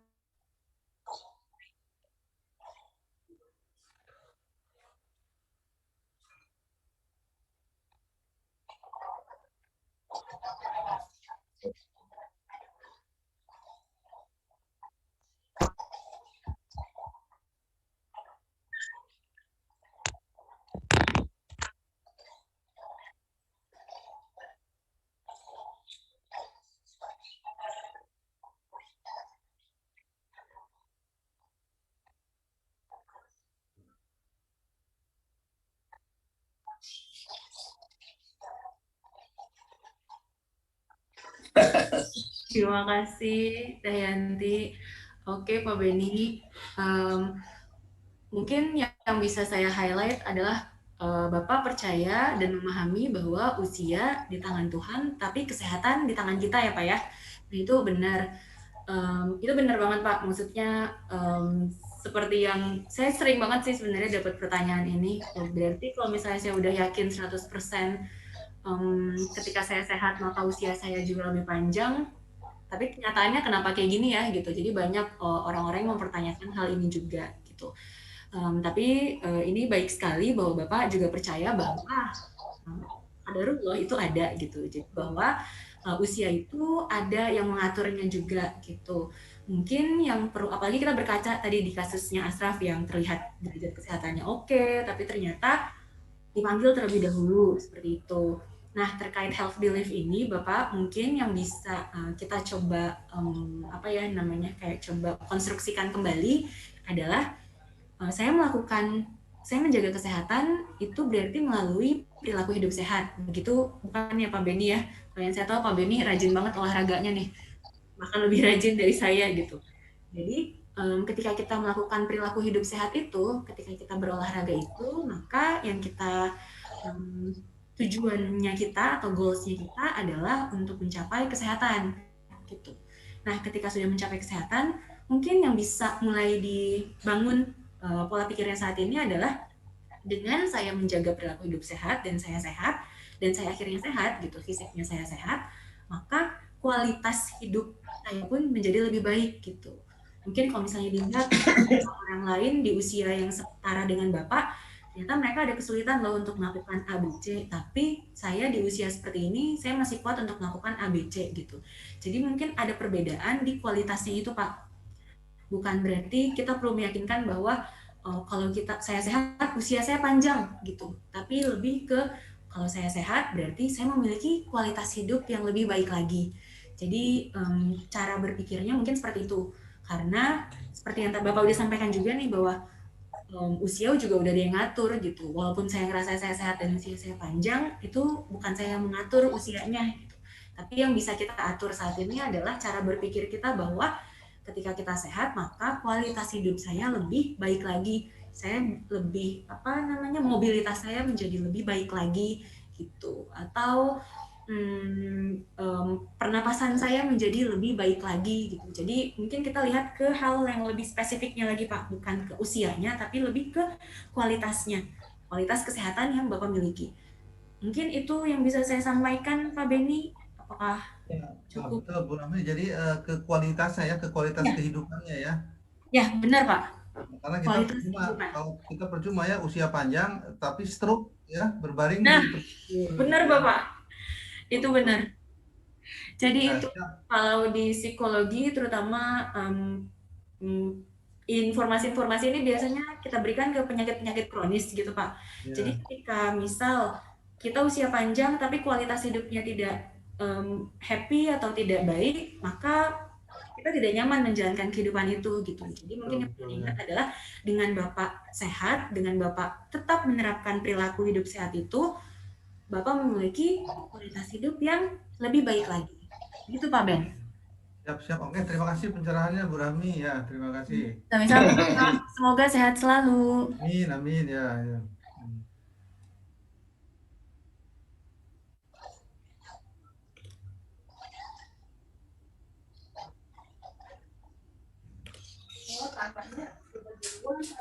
Perbaikan.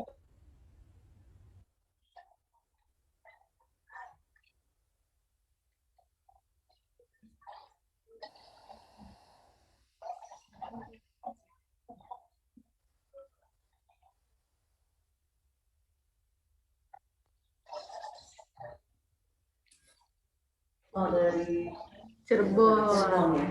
Oke. Saya jadi kangen ke Cirebon nih Pak. Mertua saya orang Cirebon.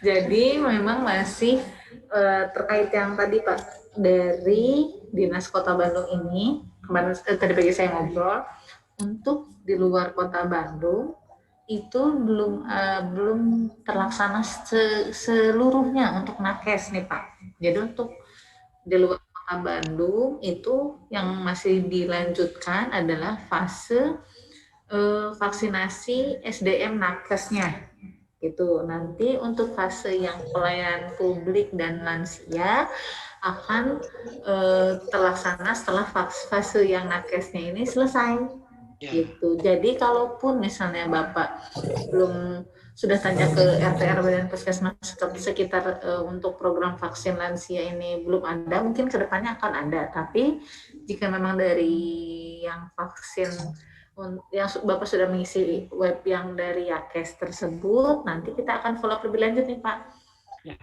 Kita akan mencoba tadi yang sudah disampaikan oleh Pak Jone, untuk mitra-mitra di luar Kota Bandung, kita pun masih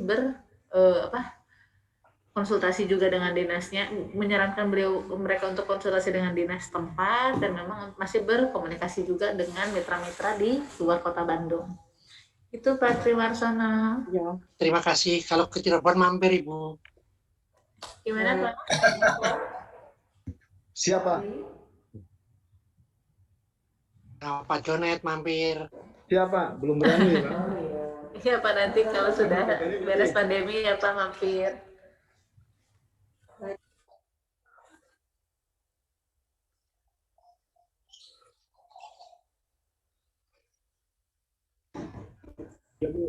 Pak Kusnaidi dari Metro, kalau punya penyakit bawaan cukup dalam yang biasa konsul ke rumah sakit Boromius, apakah vaksinnya akan diarahkan ke sementara tetap tinggal di Margahayu?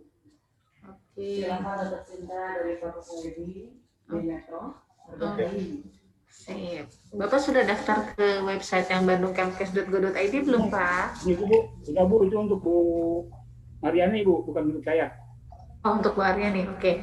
Jadi jika memang Bu Aryani belum mendaftar tapi sudah mengisi website Yakes Telkom, coba dulu Pak mendaftar ke yang bandungkemkes.go.id Pak, gitu, agar bisa tervaksin di sekitar rumah di daerah Margahayu, mungkin di klinik sekitar atau di Al Islam. Seperti tadi pagi sudah ada Pak Endang ya di Al Islam sudah divaksin. Nah mungkin coba untuk bisa daftar ke bandungkemkes.go.id, bandung.kemkes.go.id, arahkan ke arahkan ke vaskes yang di sekitar rumahnya Bu Aryani tadi. Gitu. Yang pertanyaan ini Bu, dia kan punya penyakit bawaan. Oke. Kontrol di Boromius. Oke. Kan rekam jejak mediknya itu ada di Boromius. Apakah bisa dialih atau bagaimana? Itu kan yang dikhawatirkan karena penyakit bawaannya ini. Oke, kalau boleh tahu penyakit bawaannya apa ya Pak? Itu juga Bu, tensi atau gitu.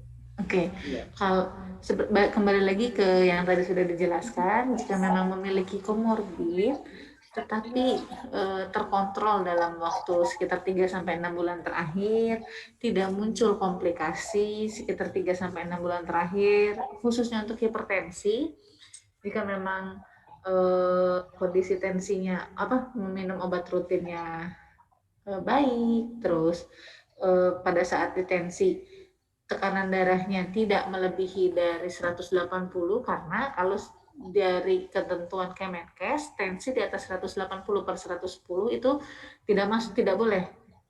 Tuh, lansia. sudah terjawab saya. Itu. Kenapa Pak Ahmad? Tensinya tinggi? Ya, halo Bu Sinta. Ya. Jadi saya hanya melanjutkan aja. Tadi saya memang menanyakan persiapan kalau divaksinasi seorang lansia, ya. Kebetulan dia memiliki hipertensi, tadi sudah terjawab rasanya. Kemudian tiroid, istri saya kebetulan ada tiroid. Nah, tadi penjelasannya juga saya dengar. Kedua penyakit, yang jelas hipertensi itu kalau kata Bu Sinta ada bermasalah dalam artian keluhan ya selama 6 bulan ya mungkin ya tadi ya. Tolong nanti dikoreksi kalau saya salah. Itu harus berhati-hati gitu.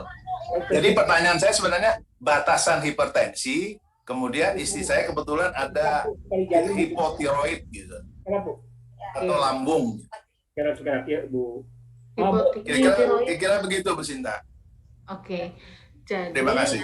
Jadi mungkin sudah agak terjawab ya Pak ya, khususnya untuk yang tensi tadi angka pastinya di 100. Kalau misalnya memang pada saat 180. Betul, pada saat dilakukan vaksinasi itu tensinya di atas 180, itu tidak akan bisa divaksinasi Pak. Iya. Untuk yang tiroid sama, dasarnya juga memang dia terkontrol dalam sampai 6 bulan terakhir. Boleh ya. Jadi memang mungkin kalau untuk tiroid harus dilakukan pemeriksaan juga ya Pak ya. Ada Ibu ya? Ibu ada pemeriksaan. Iya Ibu. Kamu harus periksa. Oke. Harus dilihat dulu pemeriksaan yang ya kebetulan kalau periksa Bu Sinta, kebetulan periksa tiroid istri saya itu di Boromius. Oke. Jadi mungkin bisa minta dulu lab pemeriksaannya dulu nih Pak, dilihat dulu kadarnya bagaimana. Oh gitu ya. Baik, terima kasih Bu Sinta, jelas sekali. Sama-sama Bapak. Terima kasih.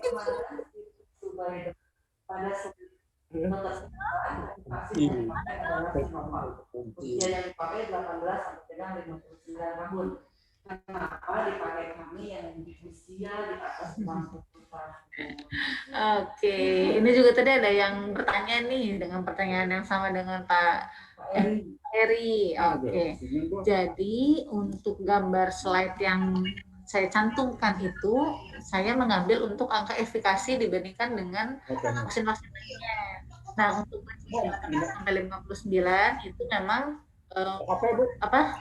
untuk target pertama yang dilakukan vaksinasi gitu Pak. Jadi memang gambarnya masih gambar yang dulu saya ngambilnya, memang belum ada tersantum gambar fase kedua yang untuk pelayanan publik dan lansia. Tapi insya Allah untuk yang lansia ini aman dan aman, halal, dan juga sehat juga Ibu semua. Hanya ini aja Pak, lihat aja dari CNN. Terima kasih dokter. Sama-sama Bapak. Ada lagi pertanyaan dari Pak Abdul. Pak Abdul Wahid. Mohon penjelasan yang pertama untuk yang belum mendaftar mungkin ada bantuan dari YKS untuk menyalurkan registrasinya. Kemudian untuk yang ada kesulitan aktivitas gerak bisakah diwakilkan untuk pendaftarannya? Terima kasih.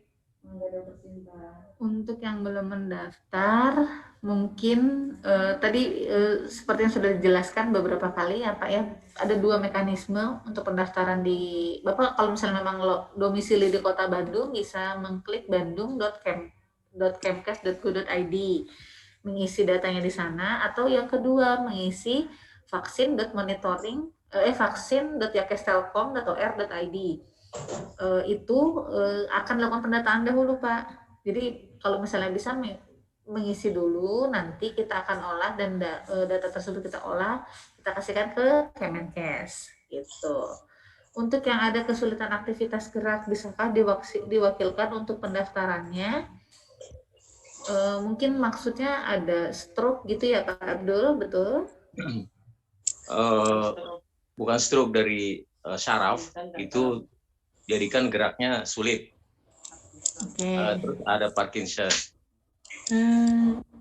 Jadi apakah itu bisa misalnya mendaftarnya, antriannya dan lain-lain diwakilkan, kemudian yang memastikan bahwasanya ini bisa atau layak untuk divaksin atau tidak karena penyakit itu informasinya nanti dari mana? Oke. Jadi untuk yang memang ada yang khusus seperti Parkinson ini, kalau untuk pendaftaran saja nih Pak, pendaftaran saja bisa sama Bapak aja itu lewat website. Cuman kalau pada saat dilakukan vaksinasinya sendiri itu pertama harus datang Pak, karena memang akan dilakukan screening gitu.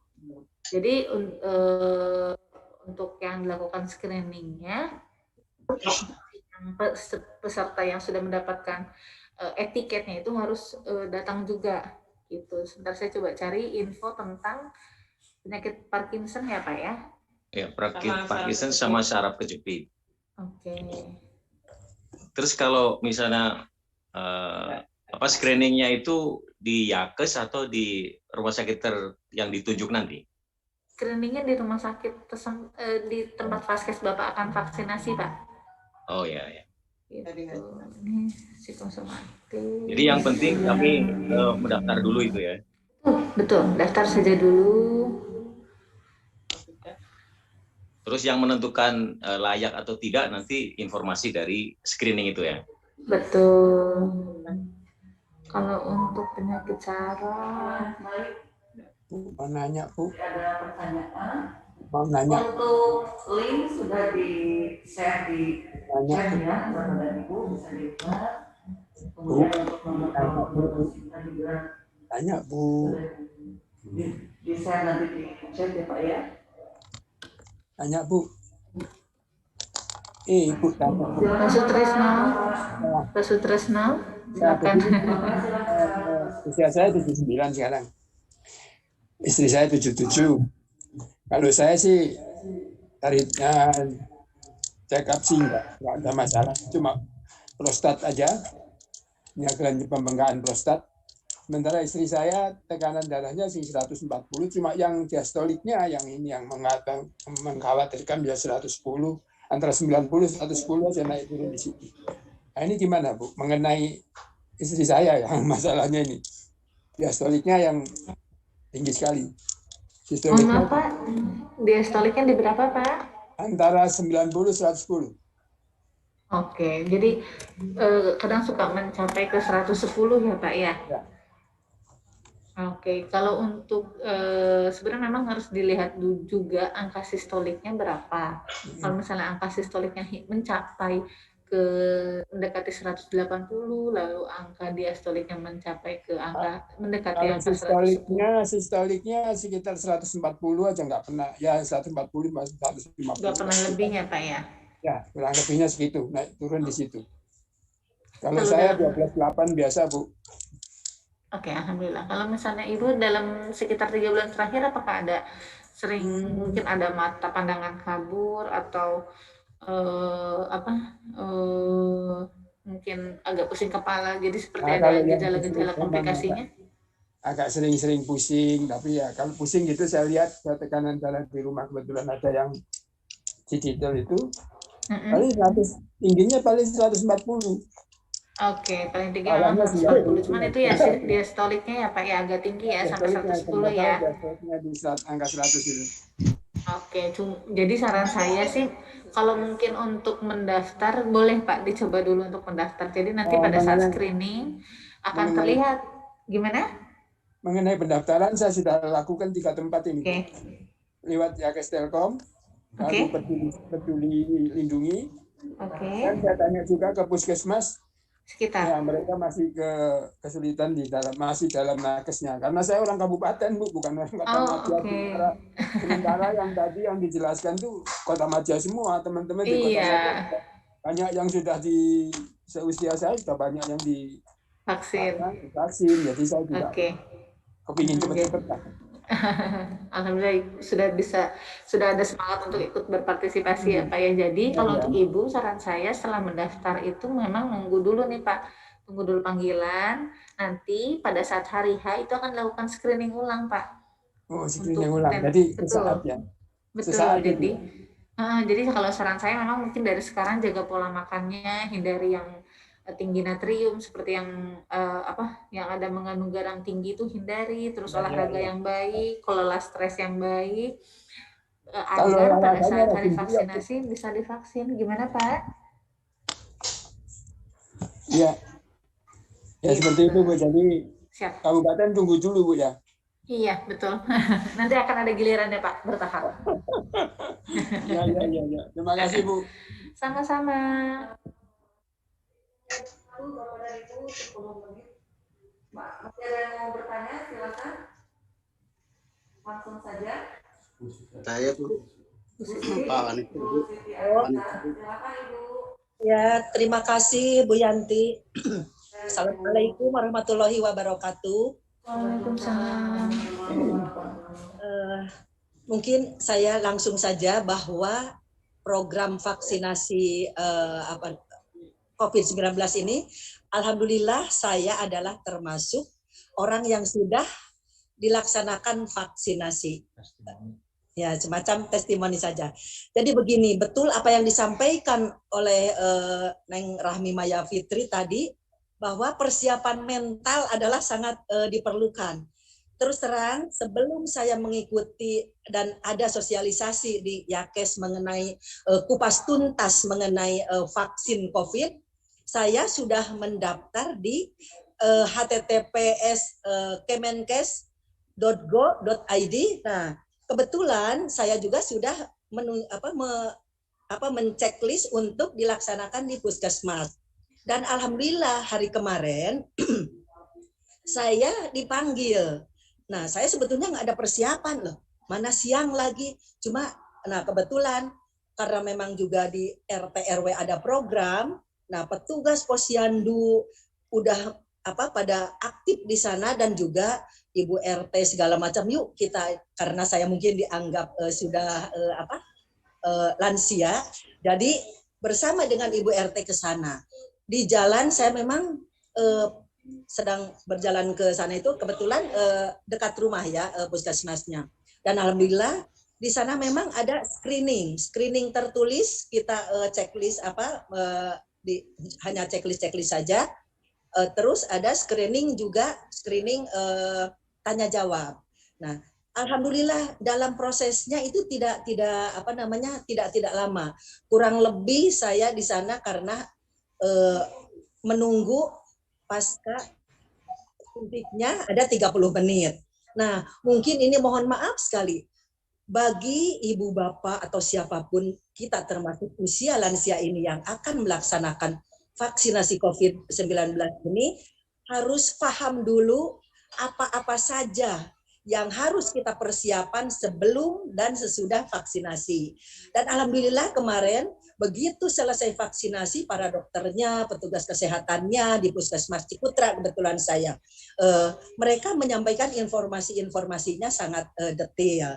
Nah, mungkin yang saya rasakan setelah vaksinasi, saya juga sudah siap mental bahwa ini apa yang akan terjadi 30 menit atau 1 jam kemudian atau 2 jam kemudian setelah imunisasi, apa yang akan terjadi? Cuma ada sedikit seperti bukan meriang, tapi begitu saya ukur suhu badan saya 36,8. Jadi yang biasanya saya hanya 361, 362. Nah, tapi saya langsung minum paracetamol karena khawatir. Nah, mungkin itu saja Ibu, bahwa persiapan mental dan sebelumnya katanya harus makan dulu. Mungkin nanti mohon maaf dari Yakes, dari Neng Rahmi, dari Neng Sinta, ada persiapan-persiapan sebelum dilaksanakan vaksinasi dan sesudahnya. Karena memang ada 3 hari, katanya 3 hari tidak boleh kemana-mana.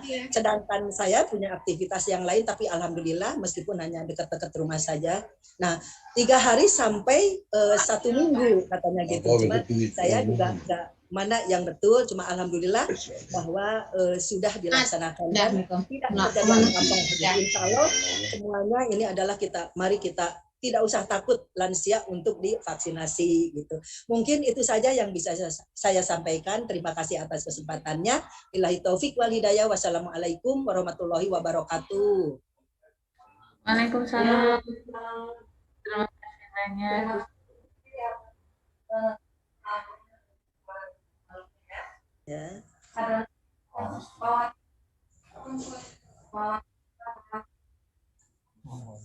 Ini kan sesi tanya jawab. Iya. Silakan. Oh iya. Ya Bu. Assalamualaikum Bu. Selamat siang Dokter Sinta. Kalau yang sudah, saya kan kalau yang sudah terpapar itu apa juga harus divaksinasi juga Bu ya? Penyintas COVID Bapak sudah terpapar. Ya? Kapan Pak terpaparnya? Sebulan yang lalu. Sebulan yang lalu. Jadi kalau misalnya bagi penyintas COVID itu harus menunggu dulu Bapak sekitar 3 bulan setelah dinyatakan negatif. Nanti setelah 3 bulan dinyatakan negatif, Bapak bisa coba konfirmasi ke masyarakat sekitar. Apakah bisa Bapak usia sudah di atas 60? Sudah. Oke. 65. Sudah di atas 60 dan sudah sebagai penyintas COVID itu menunggu dulu Pak 3 bulan setelah dinyatakan negatif baru bisa. Gitu. Oh begitu. Ya, itu aja Dok. Mau tanya Pak Rohman. Gimana Pak? Saya mau tanya, saya tinggal di Fatur Rahman, saya tinggal di Kabupaten Bandung. Sudah ke online mendaftar nggak berhasil, hanya tertulis data tersimpan. Terus pagi tadi saya ke puskesmas, belum ada pendaftaran lansia. Nah, apa yang harus saya lakukan? Oke, berarti pertanyaannya sama kayak yang tadi ya Pak ya? Jadi saya coba ulang jawab lagi. Jadi kalau untuk Kabupaten Bandung atau di luar Kota Bandung, semua di bagian Jawa Barat, itu memang masih dalam fase vaksinasi SDM Nakes, Pak. Ya. Gitu. Jadi untuk yang lansia memang masih ada sisa dulu yang Nakes selesaikan, nanti baru divaksin untuk yang lansia. Gitu. Jadi kalaupun misalnya ada pendaftaran yang ke vaksin.yakestelkom.or.id itu datanya sudah masuk, nanti akan di list juga Pak bagian Kabupaten Bandung ini. Untuk prosedurnya itu kita kembalikan ke Dinas Kabupaten Kota Bandungnya Pak. Ya. Gitu. Pertanyaannya begini.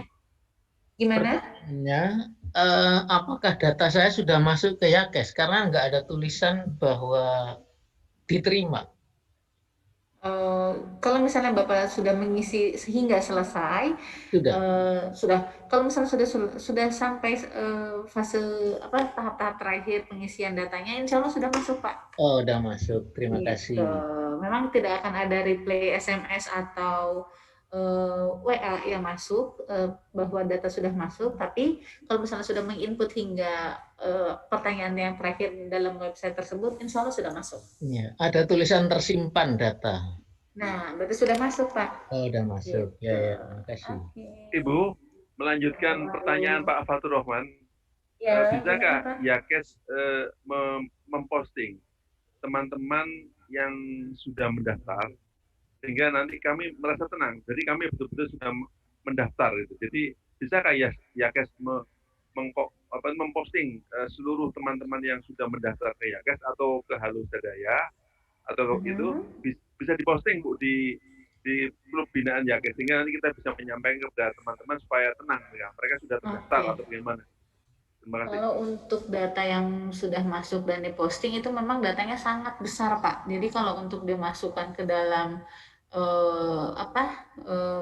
grup WA, saya takutkan tidak bisa. Terus itu pun memang banyak data-data seperti ada data keluarga, lalu ada data penyakit. Memang yang saya nilai itu rahasia Bapak untuk maksud kami Bu, tidak usah itu Bu.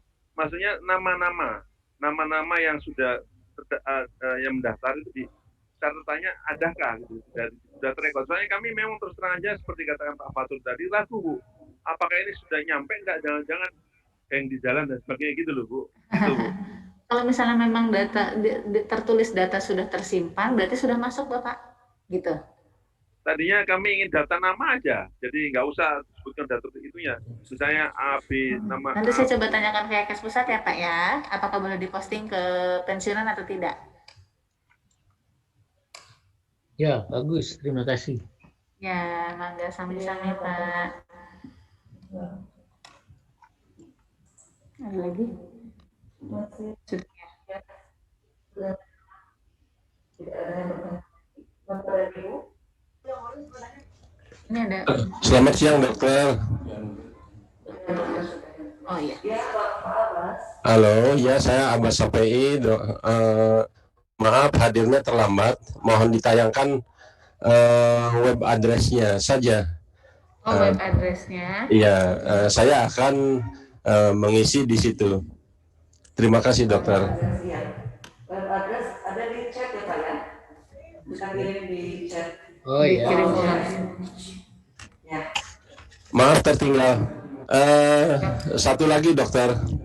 Ya, saya punya saudara di luar kota Bandung di kabupaten.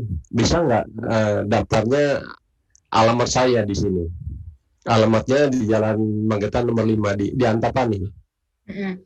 Kalau saran saya memang pendaftarannya sesuai KTP-nya Pak, karena sesuai kan ada, KTP. Betul. Jadi kalau misalnya NIK-nya NIK dalam KTP itu tidak dalam Kota Bandung, biasanya provinsi pun akan tidak bisa mengeksekusinya Pak. Jadi datanya tidak akan kesort dan tidak akan masuk ke dalam data Kota Bandung. Gitu. Oh ya baik, terima kasih dokter. Ya, enggak, Bapak, punten alamatnya sudah dituliskan oleh admin di Ya, kolom Bu. chat ya, Pak ya? Iya, iya. Siap. Hah? Bawa kerjaan. Mana motor itu ke sana kan riskan mau orang tuh nana mau motor ke mana? Ke Lembang.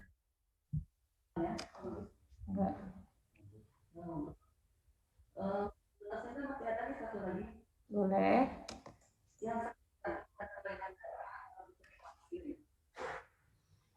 Oke, untuk betul. Jadi untuk kelainan darahnya pun itu harus kita lihat nih jenis kelainan darahnya apa. Terus karena untuk penyakit yang kalau misalnya kelainan darahnya masuk ke jenis yang autoimun itu tidak bisa dilakukan atau dalam ketentuan di PAPI belum layak. Kalau untuk yang penyakit jantung jika memang dalam tidak ada alergi obat, tidak ada alergi yang lainnya, terus dalam kurun waktu 3-6 bulan terkontrol, boleh dilakukan vaksinasi. Tapi biasanya harus, misalnya nih, ada konsumsi antiplatelet seperti tromboaspilen, terus beberapa obat platelet lain, itu harus dihentikan dulu Bapak atau Ibu 3 hari sebelum melakukan vaksin. Itu aja. Itu sama kayak cabut gigi kalau untuk orang jantung ya. Kalau mau cabut gigi kan di stop dulu nih 3-5 hari. Nanti setelah cabut gigi beres, baru konsumsi lagi si aspiletnya, si pengencer darah. Pengencer darahnya stop dulu, baru bisa divaksin, setelah itu lanjut lagi. Itu untuk yang penyakit jantung. Insya Allah bisa. Ada satu lagi pertanyaan. Ya, gimana Pak? Begini, data sudah tersimpan. Di sana ada tertulis peserta istri. Cuman istri tidak ditanya macam-macam, langsung aja. Nah, mendaftar sendiri sebagai karyawati tidak bisa. Nah, ini gimana? Apa cukup sebagai peserta tersimpan datanya gitu aja? Untuk Ibu sudah terdaftar tapi Pak, sudah memasukkan datanya? Tidak. Ini KTP? Tidak, data saya ditanya peserta, terus di situ tertulis nama istri saya. Tapi tidak ditanya yang lain-lain. Untuk yang penyakit gitunya tidak ditanya ya? Tidak ditanya. Mendaftar sendiri sesuai, karena dia karyawati, mendaftar sendiri tidak bisa. Karena memang masuk vaskesnya ke Bapak ya, yang Ibu ya? Ya? Iya. Ke Bapak. Tapi tidak ditanya yang itu datanya. Oke, nggak apa-apa. Nanti kalau untuk yang pasangan itu memang kalau misalnya dari data Ibu sudah masuk, untuk kedepannya, data Bapak sudah masuk, untuk kedepannya nanti kalau misalnya datanya sudah terekap, itu akan dilakukan pada saat screening, Pak. Gitu. Jadi istri juga diajak aja gitu ya? Iya, bisa, Pak. Oh gitu, ya, gitu. Ya, makasih. Kalau misalnya memang sudah ada panggilan lewat SMS atau WA Blast ya, Pak ya? Ya, makasih. Ya, sama-sama. Mungkin satu lagi ya, ada testimoni lagi, itu dari Pak Muslim yang sudah melaksanakan. Bapak mau memberikan testimoni atau apa ya? Cukup jelas. Saya sudah terjawab pertanyaan saya di chat, Bu. Jadi terima kasih, sudah jelas. Oh, udah. Kemarin Bapak sudah vaksinasi apa ya di RSAS, betul? Udah, alhamdulillah. Lancar ya. Lancar dia. Sehat ya Pak ya sama Ibu? Sehat. Amin. Saya menderita diabetes. Alhamdulillah. Sehat Bapak sama Ibu ya. Terima kasih. Nggak ada efek samping. Sehat.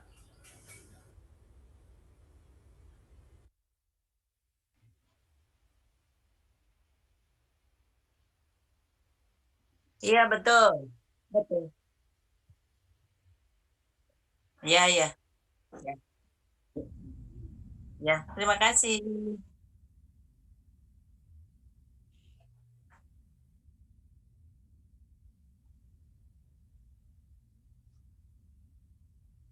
Halo? Ya, mungkin sedikit meng-highlight lagi sih Teh, bahwa ternyata cukup banyak sekali pertanyaan Bapak Ibu semua terkait vaksinasi ini, dan alhamdulillah semua diakomodir nih oleh Yakes gitu. Jadi untuk kedepannya jika memang nanti ada kebingungan lagi, maka jangan segan-segan langsung menanyakan ke Yakes Telkom. Dan juga mungkin satu yang bisa saya sampaikan lagi terkait program satu datanya pemerintah. Tadi soalnya cukup banyak yang kalau misalnya saya daftar sendiri terus didaftarin Yakes, nanti pendataannya seperti apa, double-double gitu. Nah, yang saya ketahui saat ini adalah di pemerintah sedang mengusahakan namanya program satu data gitu. Jadi mau dari manapun sumber datanya nanti ketika Bapak Ibu mendaftar, muaranya nanti tetap satu gitu. Jadi nggak perlu khawatir, wah saya double data ini nanti kayak gimana ya? Enggak, jadi lagi diusahakan bahwa itu semua satu data. Jadi ya kalau Bapak Ibu udah mulai dapatnya dari RT RW, nanti Yakes pun juga akan terinfokan bahwa oh sudah dilakukan vaksinasi tersebut gitu. Jadi tidak akan double data lagi. Mungkin itu yang bisa disampaikan. Jadi selamat mengikuti program pemerintah vaksinasi. Kita sukseskan vaksin ini. Semoga COVID-19 segera berakhir, segera mereda di dunia. Terima kasih Bapak Ibu. Amin. Terima kasih.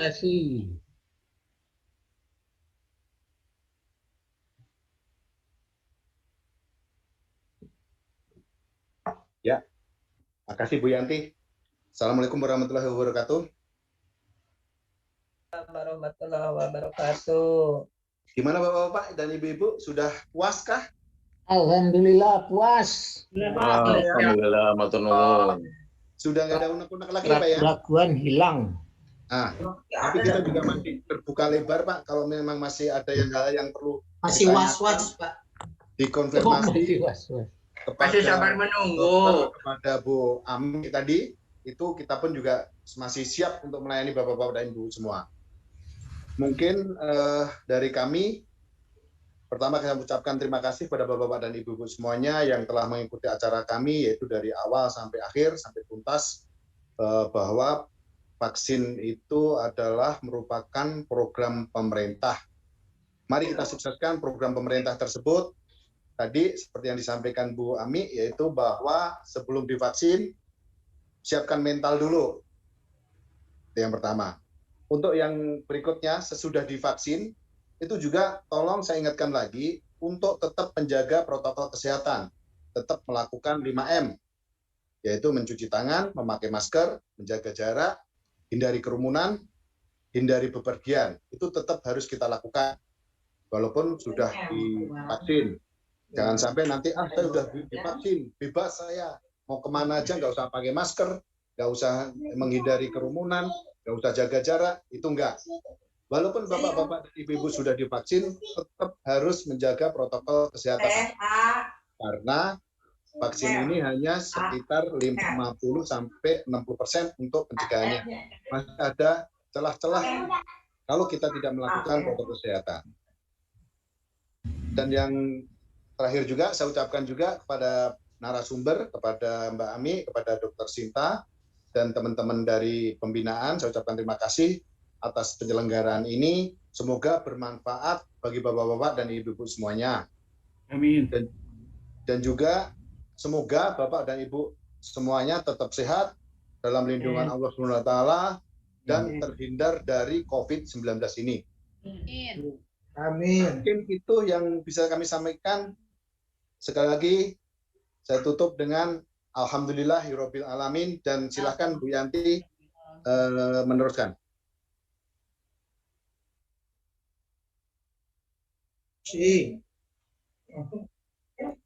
Tunggu.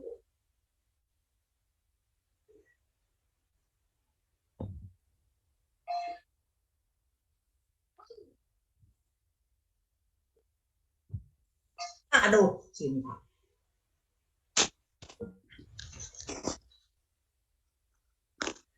ya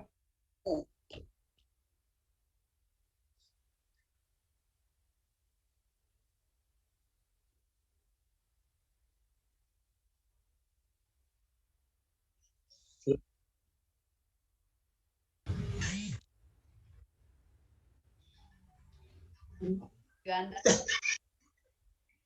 siap Siap. Iya. Batur.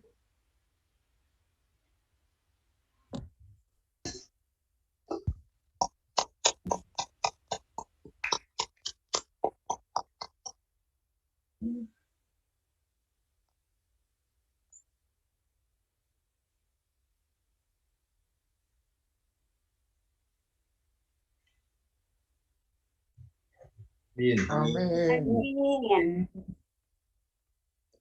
Amin. Amin.